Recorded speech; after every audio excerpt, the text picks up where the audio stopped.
When I first started MOC building, I made a huge mistake, and in this video I'm going to tell you why so you don't do the same.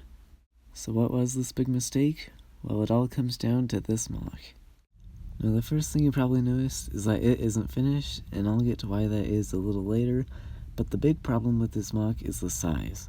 First off, when I originally drew the layout for this MOC, I way overestimated what I would be able to fit on the table, which resulted in the scale of the MOC being way off. For reference, the medieval blacksmith was supposed to go in this blank spot. I'm using it for something else right now, but as you can imagine, it along with the courtyard took up half of the space of the castle. So I had to cram the entire castle onto 2 base plates. I also think the forest is too small and the lake a little too big, though I do think the mountain and evil castle I got the right size on.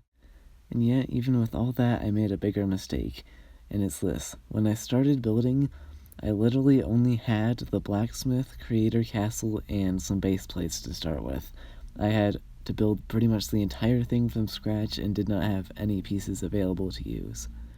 I also had almost no MOC building experience, which means I ended up rebuilding things as I got better and learned new techniques. And that's why it isn't finished. But enough about me, let's talk about the best way for you to get started MOC building. First of all, don't build something if you don't have any of the pieces to build it.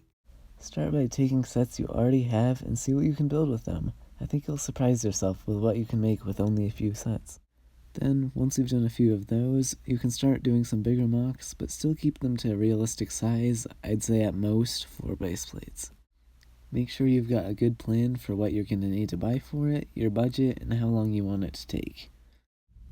The best piece of advice I can give you is that a small but detailed MOC is better than a huge one that's super basic. Also, make sure that building is fun, because that's the whole point of building. If it's not fun, I suggest downsizing your MOC so you can finish it and do something else you won't do.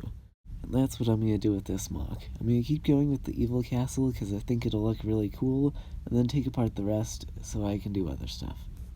I'm finally going to be able to build some of the things I've been planning on making for years.